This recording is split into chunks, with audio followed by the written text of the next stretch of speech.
Welcome. Glad you're tuning in. We're going to be in Daniel chapter 5 tonight. Welcome to all of y'all. It's a beautiful day outside, is it not? It is gorgeous outside. Glad you're here. Hopefully you're glad to be here. Okay, good. Thank you. Got way too quiet on that one. That was a little weird. I'm glad you're here. If you didn't get notes, they're just outside on the table. Love for you to have those. We're going to be in the book of Daniel chapter 5. Let's go to the Lord in prayer. Let's pray, and then we will get started with our study. Great story tonight. It is really, really good. Father, you are truly a blast to serve. Even in the midst of the chaos of our world, in the midst of things that you allow into our life that we think are maybe unfair or tough, you still have the unique way of turning things around when we humble ourselves before you, and you reveal things that we never could have seen on our own and experience things that we never would have without your help.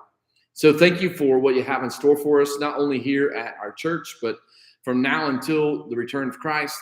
And we thank you for the story that you have for us. And Father, we just ask that you guide our thoughts, guide our conversation, help us in the way that we hear things and the way that we say things. But most importantly, help us in gaining understanding as to who you are in the story. In Jesus' name, amen. So Daniel chapter 5, there has been quite a bit of time that has passed from Daniel chapter 4 to Daniel chapter 5. So let's look at our notes first to kind of give us a bit of a history and understanding of where we're at, what we're dealing with. And that way, as soon as we get into Daniel chapter 5, it'll make a little bit better sense as we're going through it. So it's most likely about 23 years that have passed, but for safety's sake, we'll say between 20 and 25 years from Daniel chapter 4, where Nebuchadnezzar was king, and he had his dream, and Daniel came in to interpret it. Now time has passed. There's been a change of leadership. In fact, you'll see that there have been 7 kings in this amount of time that has taken place. The first king was Nabopolassar, which was Nebuchadnezzar's father. Nebuchadnezzar, which we've just read about a bunch, was next. And then there were basically 4 others that took over after Nebuchadnezzar was gone, with a 5th one that was actually the leader that we'll talk about tonight. So you've got Amel Marduk, and then Neriglissar, Labashi Marduk, and then Nabonidus. Now, Nabonidus is actually the official king of this time period that we're going to be studying about in chapter 5. However, Nabonidus had other priorities in his life, and so he did a lot of traveling and a lot of other things that he basically left his son, Belshazzar, in control as basically a co-regent, the leader, the one that has the power and authority. So he is the grandson of Nebuchadnezzar, the one that we already have been talking about. Remember, Nebuchadnezzar had this massive revelation of who God is. And it could be argued that he turned his life around, accepted God as Lord based on his words and what we read, which could be part of the why we never hear anything from him again. Who knows? So Belshazzar served with his dad as co-regent while his dad was away. Here are 3 different thoughts or opinions about where Nabonidus would be. Number 1, Nabonidus was noted to be very intrigued by archaeology and other things like, mythology, things like that. So he's always on a quest to find something more. And so he had other priorities, and ruling a province or a region or Babylon really wasn't interesting to him. He wanted to see other things. So that's one opinion of why he was never there and why his son Belshazzar was named as the co-regent. Some say that he was out hunting animals in the desert. I'm not sure what he's hunting. However, that is one of the theories, that he was just a great hunter and wanted to just hunt. Another theory is that he left on another conquest to overtake more areas and build more palaces. In fact, there is a town that he built one in. And so he just had other priorities rather than staying in the kingdom, making rulings and laws and ruling over people. He, to me, seems like he had a free spirit. He just wanted to go and do. He didn't want to be confined. So In the meantime, as this young man is serving as he is ruling over Babylon, King Cyrus, the king of Persia, is just taken over. He is wiping people out. He conquers the Medes. They join up, and now they have turned their sights on Babylon. Cyrus, the king of Persia, names Darius the leader of this area. He wants him to go on a conquest and take over Babylon and rule over Babylon. Now, as many times as we see through, especially in some of the New Testament King Herod is more of a title rather than their real name. And so Darius is not really his real name. It is the Gubaru, which I would much rather go by Darius. It sounds so much better. Maybe that's where we get goober from. I don't know. But this man, under the title of Darius, was born in 601 BC. And it just so happens that when Babylon falls, he would be about 62 years old. And when we read this chapter, when we get to the very last verse, it talks about the one overtaking Babylon was 62 years old. So there's a lot of similarities there. And then Darius also means holder of the scepter. Now, if we were to, again, this is just laying the groundwork to try to understand what this story really, really holds for us. Because if we read the story as it is, it seems like it's just one big party and they lose out. But there's so much more to it. Remember when we talked about the city of Babylon, how high and how thick the walls were? This city is super fortified. 300 foot high are some of the reports. Super duper wide. I think they talked about 30 or so feet. Maybe it was 80 feet wide. Enough for chariots to be able to race around the top. Like, this is a very high and thick wall. It's a very fortified city. They had super secure, really hard to get in, really hard to get out. They had the permanent water source. Remember the Euphrates River? They dug canals to flow right down the middle of it to where they had a constant water source. And it is believed and reported, documented, that they had at least about 20 years worth of food stored up.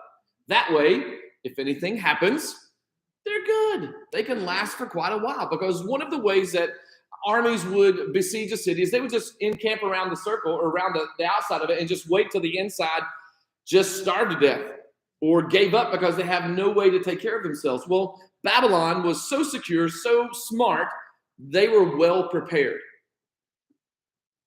And so we see that this is being prophesied, the downfall of Babylon, the conquest of Cyrus. Cyrus is actually mentioned in these prophecies, especially in Isaiah 44. So there's so much to be said about how this goes down, because in all actuality, there's no way Cyrus or Darius should have been able to get into this city. But God makes a way. He uses Darius and uses Cyrus to go in and take down this city, allows Darius to be ruler in the future, which Darius actually allows the Hebrew people to go back and rebuild their city and temple. A lot of important stuff here. And these prophecies in Isaiah and in Jeremiah speak to these things. And just so you know, this was about 140 to 150 years before the story of Daniel. So the fact that Cyrus is specifically named is most amazing. In fact, in some of the guys I was reading, they believe that maybe potentially after Cyrus or Darius gets into the city, Daniel may have been standing there with the Isaiah prophecy to say, hey, I just want you to know that my God knew you were coming. He already said it right here, and it's taking place exactly as he said it would. We can't confirm that. We don't know that. It's a plausible solution in thought. So the idea is this. We have Belshazzar throwing a massive celebration party with all his major rulers, 1,000 of them. While his city, this well-fortified, secured city, is being encamped by impending doom. And he is so secure in his way of doing things, he is not worried one bit about what's coming. And yet, God is much bigger than that. And he shows them who is boss. So let's get into chapter 4, and we're going to read 1 through 4. We ready? Chapter 5? What did I say? Chapter 4? Yeah. Chapter 5, sorry. Belshazzar, the king, made a great feast for 1,000 of his lords and drank wine in the presence of the 1,000.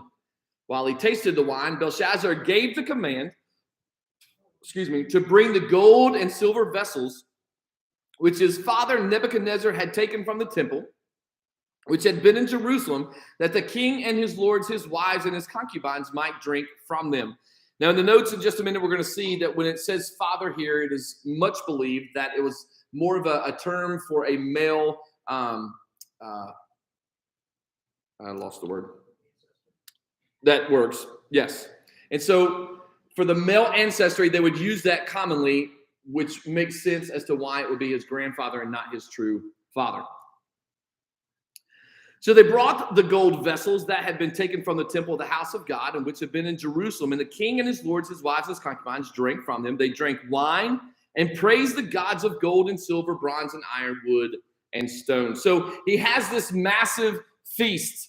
Now, this isn't some backyard birthday party. This is for 1,000 of his leaders, plus his wives and concubines.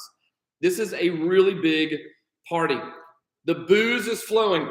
Like, this isn't just the grape juice. This is the real thing. This is the stuff intentionally to just be drunk. And in this time, most of the time when a celebration like this was being thrown, the women would not join.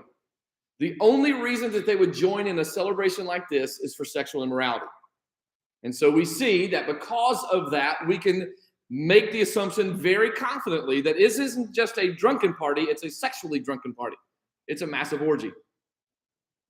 Those are bad, just in case y'all were wondering. Like, we don't do that. You should not do that. Bad idea. And so not only was he having this massive sexually immoral party, he gets the bright idea to go into the storage where all of the things of God had been stored, and says, bring all of these things from the Hebrew temple that worship this other God, bring them in. And he brings them in, and he begins to drink the wine from them, not just him, but everybody that is there, to make a mockery of God. Now, this is his father's doing. Nebuchadnezzar, his grandfather, had done this, stored these up. But remember, Nebuchadnezzar had changed his life based on the end of chapter 4. Is a safe assumption. Again, just an assumption. And now this young man, some 20 to 25 years later, has basically forgotten everything that had happened to his grandfather. He would have probably been about 14 years of age when his granddad was out feeding on the grass like a cow. So this isn't something he's going to forget. He would have noticed the change in his granddad, maybe even in his grandmom. He probably saw Daniel in action, and now he is just completely against it as much as he could possibly be. And they chose to drink from the articles of the temple, as if to show their utter disregard for God. They just didn't care. I don't care, it's your stuff. You mean nothing to us. True rebellious acts, again, completely against God. We can find plenty in Scripture that says you shouldn't do any of the things that they were doing. And they chose to praise the things of earth over God. I mean, look again at what it says. Gold, silver, bronze, iron, wood, and stone. Let's praise those dead things and forget about the living God that actually can do things. Now, again, it's interesting to me that they are choosing to party while encircled by the enemy. I don't know any of us, when we know something bad is coming at us, that we just start celebrating, right? We circle the wagons and we gear up and we get ready for whatever's coming. Well, this young man is so young and dumb in a big way that he just doesn't care. He is so caught up in his arrogancy that he believes that what he has done and what he has accomplished, what basically he has been given, this fortified city, because he hasn't done anything for it, he's going to be fine. And so he parties. Hey, they're out there. They'll be fine. We got 20 years of food. We got a flowing water source. Let them sit out there and rot. At some point in time, they'll go away. Let's party. So he's overly confident, and I believe he's attempting to prove his lack of need for God. Because a lot of times we do that, right? Well, God wants me to do that. Well, I don't need to ask him about that because I'm good. I feel like I can figure this out on my own. What happens when we do that? We usually make a mess, right? We usually end up, we always end up coming back to him. And so he knew about God, but he absolutely ignored it. Most likely why he has all his leaders there is because he was safe. He didn't need it. He was super secure and they were well stocked. Why worry? Well, I've got enough money in the bank. I've done my job. I've got a nice house. I got nice stuff. I don't need to be as committed to God as I've always been. I'm good.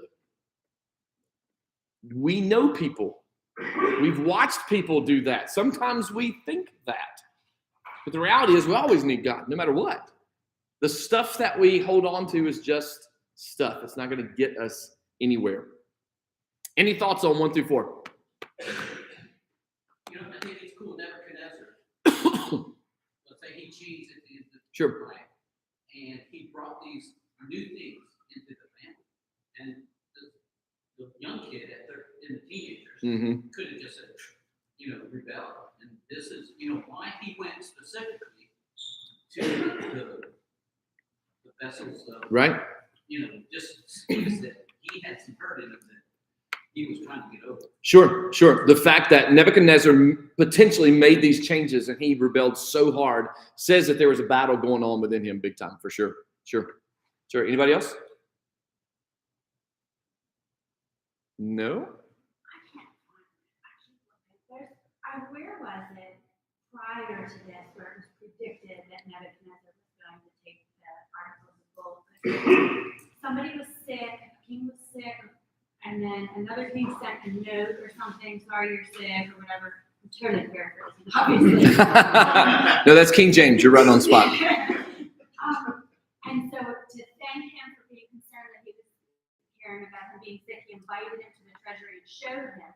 And one of the prophets said, why did you do that? Because now they know everything we have, and one day they will besiege us. And the king's response was, oh, so it won't happen in my lifetime? Okay.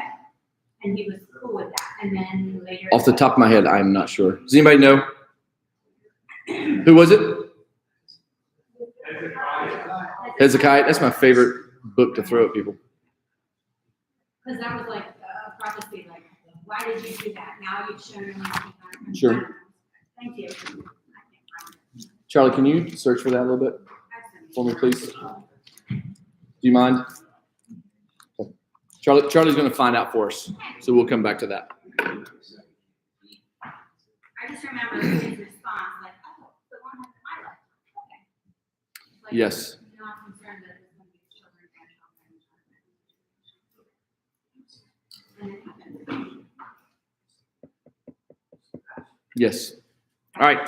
While Charlie's looking, we're going to go on to verse 5. Everybody good? All right. Verse 5.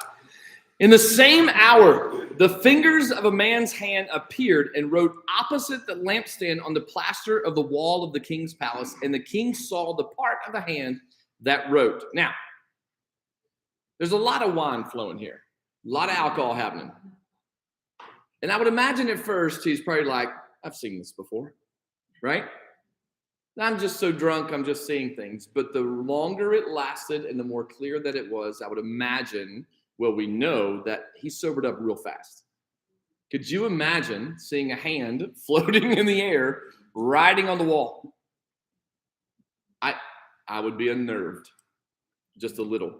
So the fingers of a hand appears. It talks about being across from the lampstand. There was a suggestion in my studies that it could have been that this lampstand was actually the menorah taken from the stuff from the temple, brought in to be used for whatever they wanted to use it for.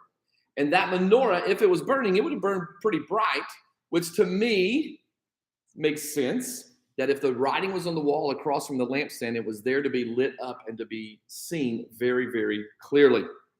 Because a lot of times these parties, it wasn't super well lit. And the king sees the writing on the wall. Did you find it? Thank you. So the question was, there was a reference to Nebuchadnezzar coming in and taking these things long before, but Hezekiah basically just forgets about it because it wasn't going to be his lifetime. So, and where did you say? Verse 16. Thank you. So so I almost said in Hezekiah chapter 20. In 2 Kings chapter 20, verse 16, is that what you said? It says, then Isaiah said to Hezekiah, hear the word of the Lord. Behold, the days are coming when all that is in your house and what your fathers have accumulated until this day shall be carried to Babylon. Nothing shall be left, said the Lord. And they shall take away some of your sons who will descend from you, whom you will begat, and they shall be eunuchs in the palace of the king of Babylon. So Hezekiah said to Isaiah, the word of the Lord which have spoken is good. For he said, will there not be peace and truth, at least in my days? Yes. And I think we talked about that actually at the very first of this study. Just my brain didn't register it back. But thanks for bringing that up. That's good. That's the one Yes. Thanks, Charlie. Thank you. Verse 6, then the king's countenance changed and his thoughts troubled him, so that the joints of his hips were loosened and his knees knocked against each other. Again, this countenance change. The countenance is your face. And so he probably had a very happy-go-lucky, a little bit of a drunken face. But then the moment that he saw this and realized this is actually, I'm really seeing this in real life, I'm sure his face changed real fast. That's what it talks about, his countenance. And then he got weak-kneed and loose hips. He was the original Elvis. Come on, that's funny. Do you know where I found that? I came up with that all by myself, and you laughed at it. I appreciate that so much. That was my first attempt at a joke. Thank you so much. I'm not a very good joke teller, but you just made my ego swell a little bit right there. Charlie, inside Charlie, I know you were giggling. So anyway, but think about it. When we get scared, our knees really do buckle. Like we do get loose leg, we get weak-kneed. And so you can go down. And that's exactly, this is fear hitting this young man. He knows something is happening. He already has heard the stories of what God did with Shadrach, Meshach, and Abednego, what he's done with his own grandfather. And now he's in the mix of experiencing something that he was trying to rebel against and mock. And so in verses 7 through 9, here's what happens. The king cried aloud to bring in the astrologers, the Chaldeans, and the soothsayers. The king spoke, saying to the wise men of Babylon, whoever reads this writing and tells me its interpretation shall be clothed with purple, have a chain of gold around his neck, and he shall be the third ruler in the kingdom. Now all the king's wise men came, but they could not read the writing or make known to the king its interpretation.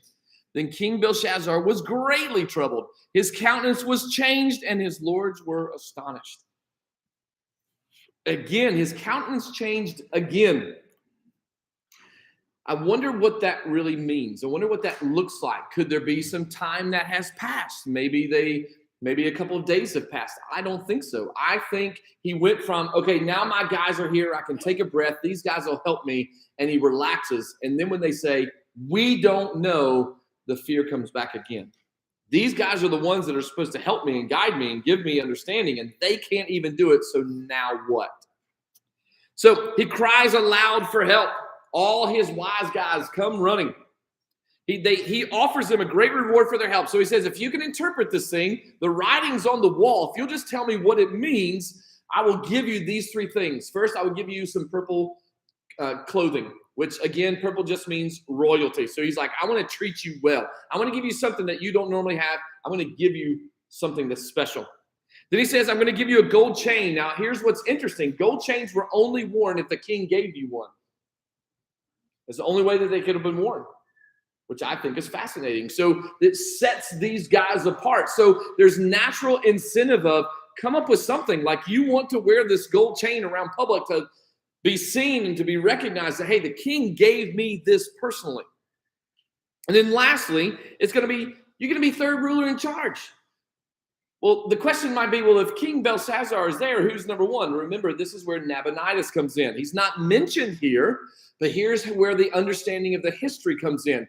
Nabonidus is the official king of Babylon, but again, because he is off gallivanting, doing whatever he's doing, he has put his son in charge, which means he's second in charge. And what Belshazzar is offering, if you tell me this, not only will I give you the purple clothing and the gold chain, but I will give you third seat in the power struggle here. Now listen, that's a big deal. That's a lot. That's huge. Gives incentive for people to lie, right? To make something up. He's not going to know. These guys could have come up with everything, but these men are smart enough to know that if I tell him one thing and it doesn't come true, now I'm in really big trouble. So it is easier and better for them just to say, I have no idea. And that's what they do. Well, because of that, he is super upset. He doesn't know what to do. So enter Queen Mother. Verse 10, the queen, because of the words of the king and his lords, came to the banquet hall. The queen spoke, saying, O king, live forever. Do not let your thoughts trouble you, nor let your countenance change. There is a man in your kingdom in whom is the spirit of the holy God. And in the days of your father, light and understanding and wisdom, like the wisdom of the gods, were found in him. And King Nebuchadnezzar, your father the king, made him chief of the magicians, astrologers, Chaldeans, and soothsayers. Inasmuch as an excellent spirit, knowledge, understanding, interpreting dreams, solving riddles, and explaining enigmas were found in this Daniel, whom the king named Belshazzar. Now let Daniel be called, and he will give the interpretation. The queen enters. Now this queen is not his wife. His wives are already there. This queen is most likely, again, an Oriental trademark of grandmother or another older figure that has been in royalty somewhere down the lineage. So she's still there. She's still a part. And she hears her grandson screaming at the top of his lungs, stressing out. And as all good grandmothers do, they come running. Right, grandmothers? That's what you do. You come to save the day. Your grandchild is crying. We've got to help. I just heard one. So, just kidding. And so she comes in. And she gives him the explanation that he probably did not want to hear. She says, grandson, don't you remember? Let me remind you of a gentleman that's in our area here. This guy was super friendly and super awesome. He won your grandfather over. Your grandfather was so impressed with him, he put him high above. Now, I'm sure Belshazzar already knew this. He already knew who Daniel was because he had been a part of this royal family. And so as this is going on, I would imagine his countenance of being frustrated is probably increasing because he's got to go call this guy that serves a God that he don't want to recognize. And so grandmother goes through this wonderful, excellent explanation of helping him understand that, listen, your guys are good, but this guy's better. You need to go for Daniel. Charlie? The way I read it, the grandmother is the only level head there. Yeah. And as the level head, she wasn't at the party. Correct. She comes now. Correct. Yes. Yeah. She's the only one that has her senses about her. She's not out partying with these guys. She's well beyond that. She's over that. So yeah, she's not a part of this at all, which is why she comes into the banquet hall, which again helps us understand. To come in front of the king like that, we know that Esther tells us, well, if I do that, I could die. Well, the queen, the grandmom, she can do whatever she wants. It's grandmom.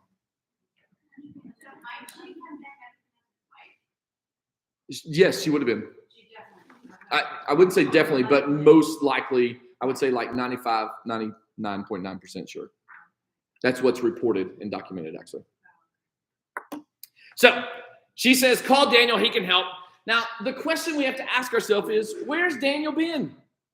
Why is he not here? Why is he was the basically Nebuchadnezzar's right-hand man. And now, when they called in all of these magicians and wise guys, which he was chief of, he doesn't come with them. So where is he? Well, a lot of the records and the reports would say that he's just kind of living on his own, doing his own thing. I would like to think he was probably on retainer. When we need somebody, we know where Daniel's at, but you're the old guy, you're the old regime, you did all the old stuff, so we're just going to put you over there. We'll call you when we need you. Plus two, with Belshazzar, he probably didn't want to have anything to do with this religious nut. This guy's talking other stuff than our gods, and our gods gives us freedom to kind of party and do whatever we want. His God, way different. And so there's a few different rules that he's having to go by. So he's probably living outside of his previous role. He's not in charge of these guys anymore, but I would think he was probably used from time to time, which again is why his grandmother says, hey, go find him. Any thoughts on 7 through 12. I find it interesting that she calls him Daniel. Yes. Yeah, and she throws in the Babylonian name, but she knows who this kid is. Yeah, there's no doubt. Yep. Yeah. Old and retired. Did you? Oh, wow. Yeah. Yeah. Which makes sense. It's the natural progression of how things go. But those old guys still got a lot of wisdom that you can call on from time to time, even when they're retired.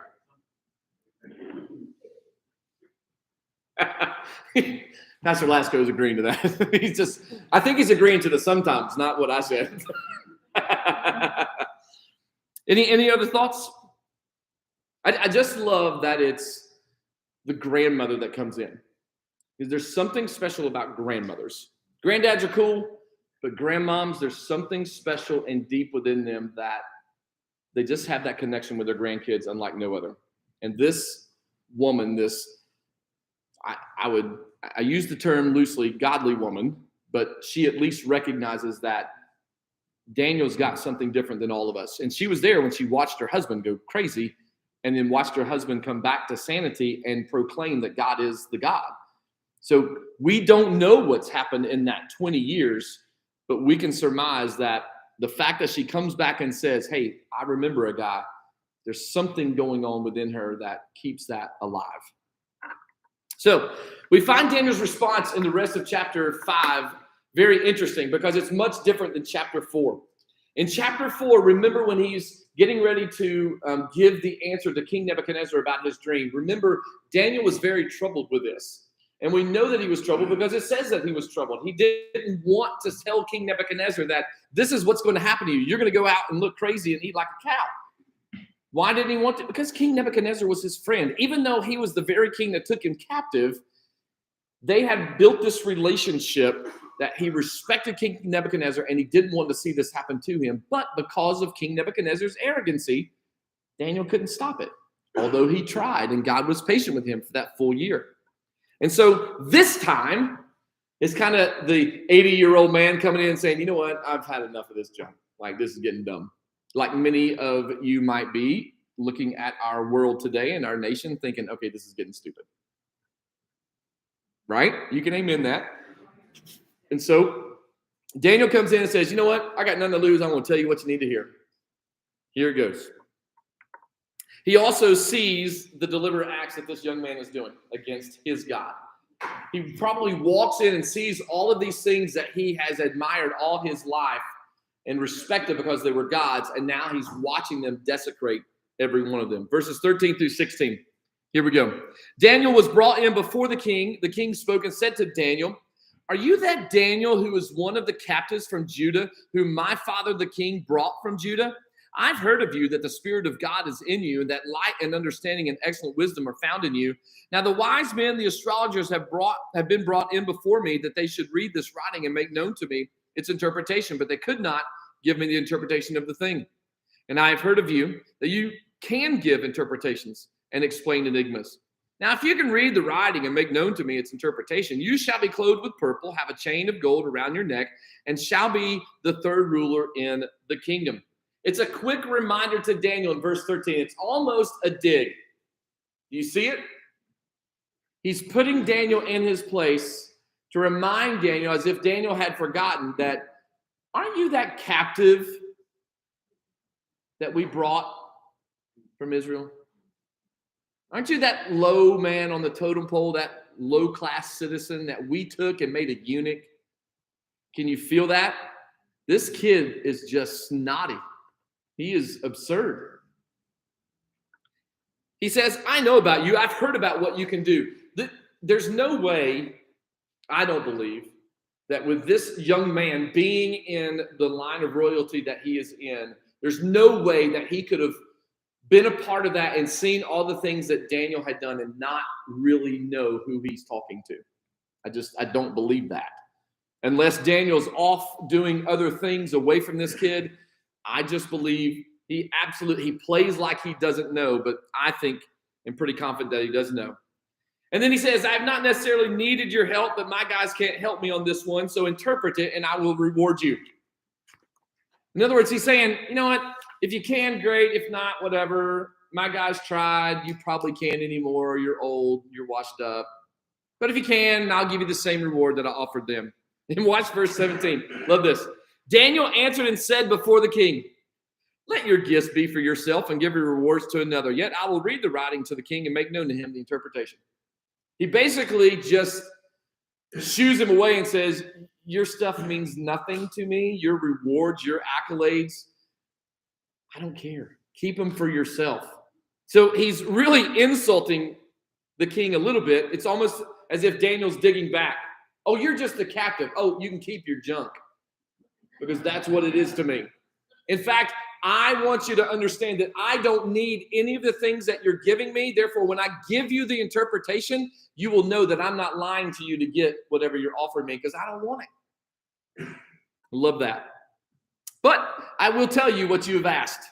So verse 18 to 21, he says, O king, the Most High God gave Nebuchadnezzar, your father, a kingdom and majesty, glory, and honor. Now, notice how he says, O king. Look back up in verse 10. What did she say? O king, live forever. He just says, O king. He really has zero tolerance for this kid. He respects him because he's the king, but that's as far as it goes. And he says, O king. And he throws right in real quick, the Most High God gave Nebuchadnezzar, your father, a kingdom and majesty, glory, and honor. He does not say that God allowed King Nebuchadnezzar to gain all of that. He says the Most High God gave all of that to him. He is laying a foundation of you guys haven't earned any of this. All of this is a gift from God. He gave it to you. It's not even yours. In other words, the things you're offering to me, you can't even give it to me because it's all God's anyway. Anyway, I like that. Verse 19, and because of the majesty that he gave him, all peoples, nations, and languages trembled and feared before him. So this idea that King Nebuchadnezzar ruled the entire world with fear and power and authority, again, Daniel's saying the only reason he was able to do that is because God gave it to him. Whomever he wished, he executed. Whoever he wished, he kept alive. Whomever he wished, he set up, and whomever he wished, he put down.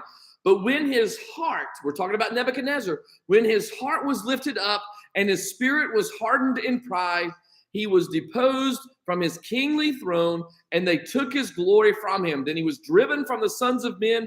His heart was made like the beast, and his dwelling was like the wild donkeys.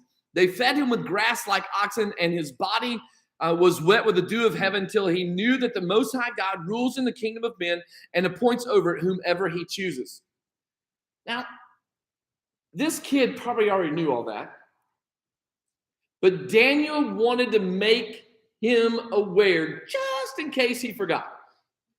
Let me set this straight, buddy, O king, O pal. What you think you have gotten is only because God gave it to you. And the reality is God blessed Nebuchadnezzar with this, but Nebuchadnezzar, your grandfather, my friend, messed it all up by taking it and lifting himself up as if he did all this. And he would not repent. And so God threw him out into the field for a year until he came to his senses and acknowledged God. So this is Daniel's way of reminding the king, just like the king reminded him that he was the captive from the Hebrew families. God has done all this. Grandfather took a while to get it. He gave all he had, but Nebuchadnezzar messed it up, and then God righted him. So he begins he hasn't even gotten to the writing on the wall. I can imagine this kid just sitting there going, like, seriously, I want this. I don't care about all this. Tell me what's on the wall. But Daniel is taking his sweet time. He is building the foundation to help him understand that just like your grandfather goofed this up, so are you. Verse 22. But you, his son, Belshazzar, have not humbled your heart, although you knew all this. I love that little part. That lets us in to see that Belshazzar, this young king, knew everything that he was doing. When he went and got the stuff that was taken from the temple, he knew what that meant. He knew exactly what he was doing. He knew when he gathered everybody together to pump up his ego, he knew exactly what he was doing. And he remembered the fact that his grandfather turned prideful and fed in the fields, and he does not matter. It didn't matter to him. Which for me, I try to take away something from everyone's testimony of the things that they've experienced in their life. Not things like, well, I know I'm better than them. But things like, oh, okay, I can see where that's in my life and I should change this or I should work on this. Or when I hear a sermon or a song or any kind of moving of the Spirit, instead of being prideful and saying, well, I don't need to change that, I want to work on that. And this young man has watched all of this throughout time and is still being super duper prideful. Now, Nebuchadnezzar had a year that God gave him to try to right his wrongs. This young man doesn't even get the rest of the evening. Verse 23, and you have lifted yourself up against the Lord of heaven. They have brought the vessels of his house before you and your lords, your wives, your concubines have drunk wine from them. And you have praised the gods of silver, gold, bronze, and iron, wood, and stone, which do not see or hear or know. And the God who holds your breath in his hand and owns all your ways, you have not glorified. Then the fingers of the hand were sent from him, and his writing was written. Ooh. Daniel wasn't there at the party. He doesn't know what they were doing, but he's not dumb either. And maybe this is a revelation from God that he's just sharing what God has shared with him. Or maybe he's walked into all of this and says, oh, I see what's going on here. I know exactly what's going on here. And he calls him out before he even gives him the explanation of the writing. Because in order to give the explanation of the writing, sin must be accounted for. It must be acknowledged to understand the punishment that's coming. A lot of times people will not come to Christ because they don't understand, what they've done is wrong. They just know that the penalty may be coming, but until they understand the horribleness of their sin, most sins won't be given up until then. And so when we try to bring somebody along, it's not just enough to talk to them about hell. That's bad. But help them understand what they're doing to their life right here, right now. There's so much more to it. And so Daniel, in this moment, is taking the opportunity to say, listen, just like your grandfather goofed up, you're doing the same thing before he even gets to the penalty that's coming. He says, you have left all that you knew. You've done wrong. You lifted yourself up. You desecrated all of God's things. You've partied immorally, and you worship gods who do not live. He holds nothing back. That's my kind of counseling. I love that kind of counseling. Call it out, call it straight up, and let's deal with it. The faster you can own it, the faster you can get to the place where you hate it and you recognize what it's done to your life, the faster you can get to restoration in your relationship with God. And Daniel is simply saying, you're an idiot. Stop doing that. He goes on to say that God does see it and hear it. These other gods, they're dead. They don't see what you're doing. But let me tell you, there is a God in heaven who does see what all that's going on. And I love in verse 23 and 24, Gary Hamrick brought this out. He said in verse 23, there's one hand that holds your life. He holds your breath and your ways. And in the other hand, he drops the hammer. One holds, and Gary said one scolds. I just think that's catchy. Any thoughts? Sorry, I kind of took off there for a little bit. 13 through 24 before we get into the meeting. Any thoughts? Kind of straightforward. Yes, sir. I have to imagine that the rest of the room was silent. I'm just wondering what the response was for all the people listening. Sure. What is this old guy saying? Right. So, Brian, one of the things that I've been wrestling with a little bit, and it goes back to Paul when he saw the light. It's the whole argument of, well, what about the other guys? Did they see the light and did they hear the voice? in this passage, we don't know that everybody else saw the hand. It's just, we know for sure that King Belshazzar sees the hand, but they had to have seen the writing because the men came in to try to read it and they couldn't understand it. So was it that they were silent from seeing the hand, or were they silent from the astonishment of the king and the king going from party hardy to, oh my gosh, what is going on? So yeah, it's interesting to me to try to figure out or make the assumption of what were they doing. But I agree. I think they were all just kind of taken back of, whoa, party just stopped. Why? There's something going on here. Sure. And it probably was embarrassing to him. This is the king. This is king of the most powerful area. And I don't even know what this is. And I've stopped my wonderful party that I'm having. Any other thoughts? Thanks, Shanna. Yes, ma'am. I think it's kind of funny because, Daniel's older. And so when he, in chapter 4, he was troubled to speak of, interpret the dream, and more reserved and older, and so more respectful and in a different position. Sure. And now he's older. Yep. And he is not impressed by this guy. And he's like very harsh. Yes. In comparison. And I think it's true, like as we get older, we speak more truth. Yes. With more. Yes. Less tact. Yes. Yes. Yep. Yes. And I think there's a place for that. Yeah. Because I've talked with enough people by now to know that there are some people that respond really well to soft talkings, and some people that respond better to, okay, stop being dumb. That's, yeah. Just that in the beginning, when he was talking to Nebuchadnezzar, he also had that same kind of like, all right, let's take a breath here.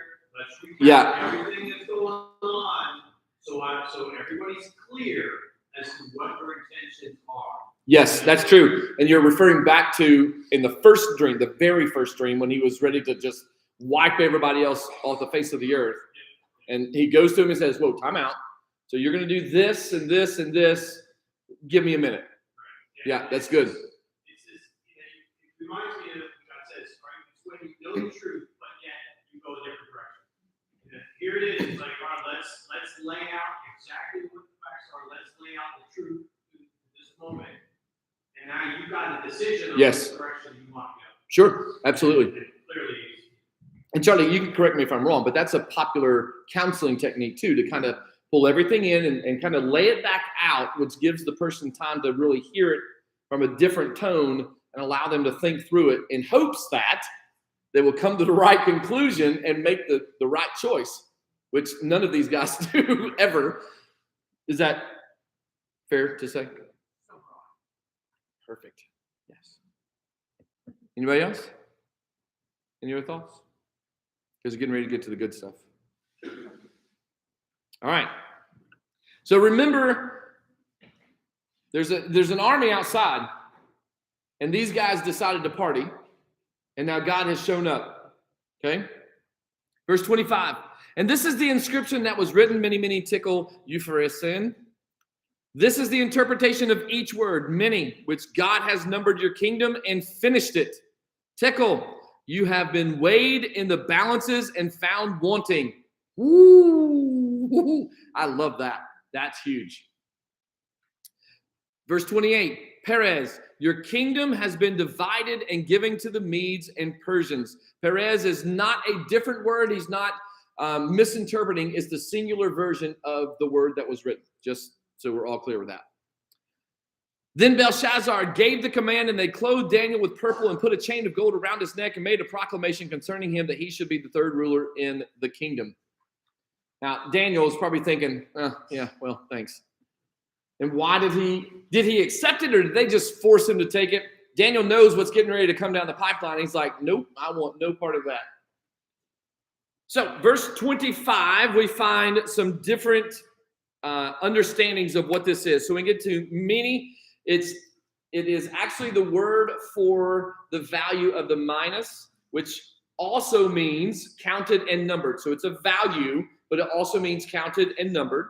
The tekel is reference to the shekel, which again is another value, and that also means weighed. And then paren is another form of Perez, which is divided. And again, it's the singular form of the Upharsin.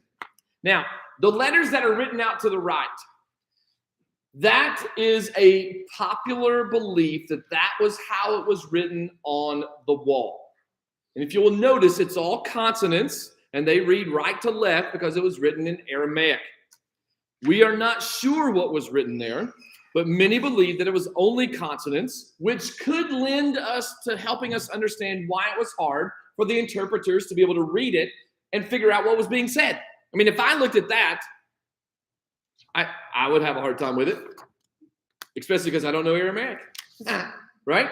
Well, these guys don't study Aramaic. They don't know Aramaic, but Daniel would. Daniel did.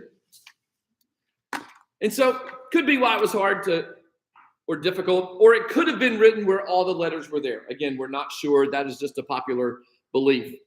And he gives a big explanation. He says, your time is up. That's what the first word means. You're done. Your kingdom is over. You have been weighed or considered and found wanting, found lacking. You don't measure up. I was once told by an individual, I will not tell you who it was, that they had a certain measuring stick for people. And I did not meet that measuring stick. And I thought, all right, thank you. I appreciate that. That helped my self-esteem greatly. But in this case, it's legitimate. And according to God's standards, this kid did not meet the mark. And then lastly, it's very simple. Your kingdom is going to be divided. You're going to lose it. Now notice and remember back in chapter 4, that same type of lesson or ruling was handed down to King Nebuchadnezzar. And Nebuchadnezzar was given a full year, right? A full year. Notice what happens. Verse 30, that very night, Belshazzar, king of the Chaldeans, was slain. God was done messing around. Now you may say, well, that's so unfair. He gave his grandfather a whole year. We have no idea how long God had been working with this kid. And this kid was so intentional in his rebellion towards God and desecrating the things of God, knowing all the things that had already been taught him. God was done. He allowed him to die. And Darius the Mede received the kingdom, being about 62 years old. So Daniel accepts the gifts somehow or another. And it's interesting that the same kingdom that destroyed Jerusalem and the temple and took these captives now just honored the Hebrew captive right before the very kingdom that took him was slaughtered. I just find that comical. Because that's how God does things. You think you got me? I'll show you. I'll prove to you. And then Babylon and Belshazzar fall to Darius at the age of 62. And it is recorded and documented that many believe that the way that they got into this well-fortified city, we don't know how long it took them to figure this out, but they diverted the Euphrates River from going through the center to somewhere else, which allowed the level of the water to drop in the canals, and that's how they entered. Now, we're not sure what they did from there. Maybe they had, and some would say that they had another army sitting at the gate, and some guys snuck in, went to the gate to open it up. Others believe they went straight to the canal, straight to where this party was having, to the king's quarters, and just wiped everybody out. But we know that based on what Daniel tells us, that King Belshazzar, who was with all of his rulers, died that night. Which tells me the rest of them died with him. They did not hold back. What an interesting story. And when God is done playing, he's done playing. God is not slacking concerning his promises. He is not forgetful. He's not wasting time. Everything is according to his timeline. And when he's ready, he's ready. Any thoughts or questions or anything? Smart remarks. Okay. Yes, Ann.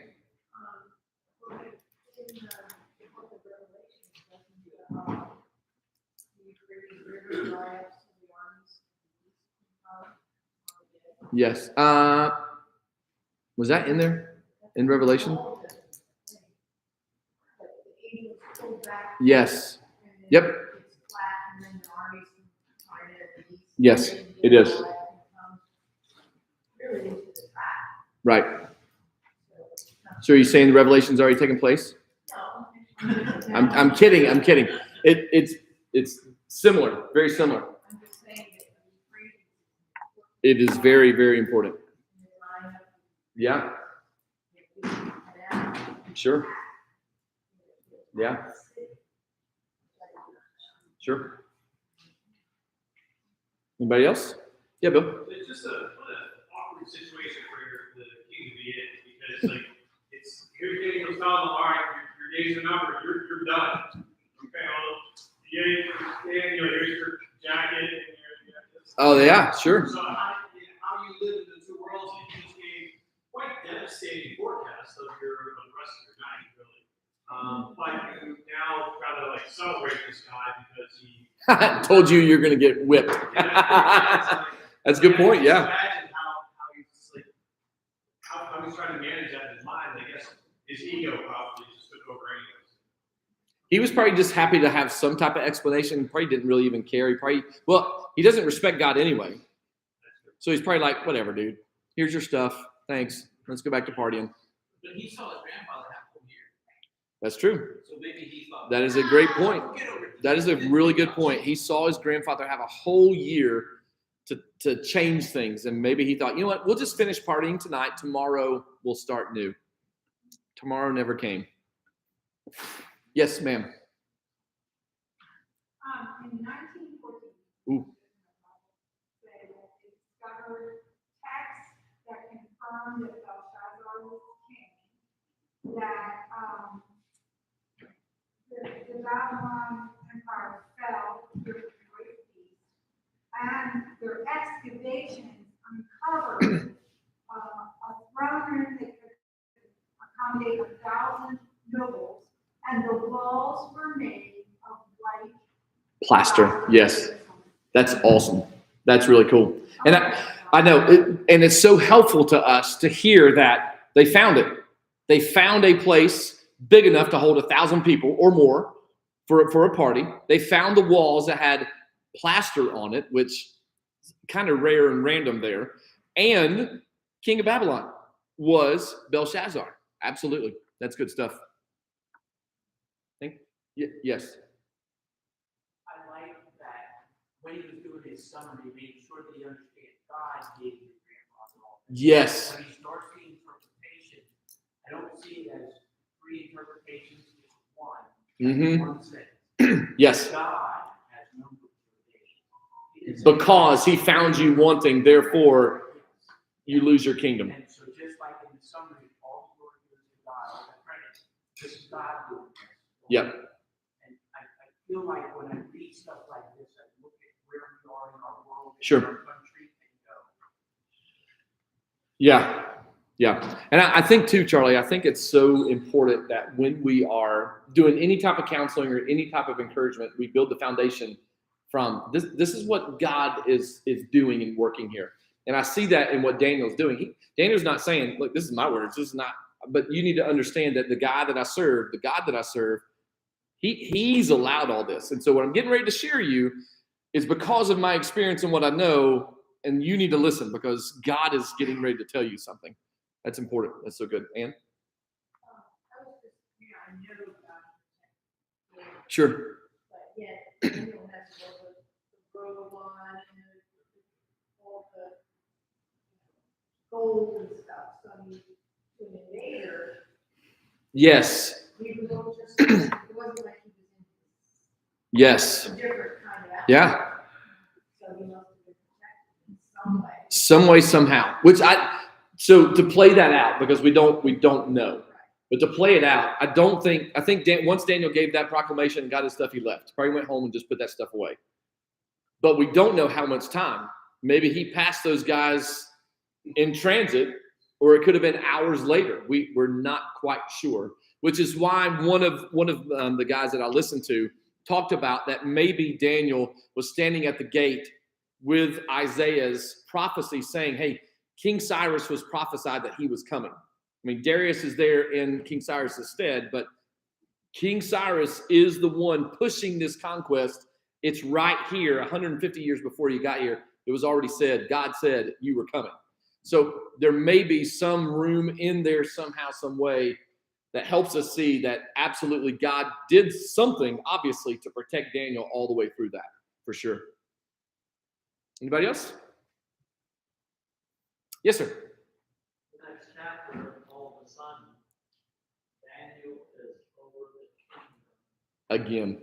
You know, so he was involved undoubtedly big way. Yes. And it's with Darius, so I would love to know what happened from the time Darius took over to him being empowered again the way that he was. Like there has to be some type of interaction in there that we're not privy to be able to be elevated again like that. I mean, and they're buddies.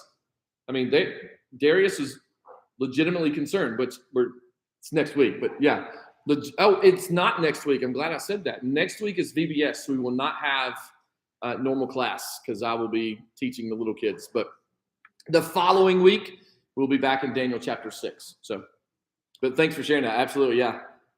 Chapter 6 is a good one. Can't wait. Any thoughts? Anybody else? Everybody happy? I am so sorry. You're kind of in my screen. I can't see you as much. It's just a note that now we're down to the silver level on the statue. Oh, yeah. Yeah, we're moving down the line for sure. Yep. That's good. Yes, ma'am. So, for him to have That's Vaughn's only a cue. short period to be the third ruler just shows how the rewards of this world, how long they actually last. Sure. They're just for a second. Sure. Yeah. I appreciate you saying that because it really is going to be short-lived. But I wonder if, this just hit me when you said that, I wonder if, because Daniel kind of came at King Belshazzar, and if Belshazzar's days are numbered as king, well, I'm going to put you third in rule, so if you think you're getting away from this, I'm not letting you. And yet, God always has a different plan. Way better than any man's plan that we can come up with. I don't think Daniel hung around in that room. Absolutely not. He got out of there quick. He didn't invite Dude. everybody out there. Yeah. He probably walked in and was like, oh my, like, get me out of here quick, please. All right, let me pray for you. God, you are good, and I appreciate all that you do. Thank you for such a great story. And God, may it never be said of us that we have been measured and found lacking. Lord, through you, when we serve you and follow you and live like you, there's no way we can be lacking because we want you. Thank you for this time. Thank you for all that you do. Continue to guide us and move us always in your direction. But God, help us to choose to go after you every step of the way in Jesus' name. Amen. Have a good night. We'll see you in 2 weeks. 2 weeks.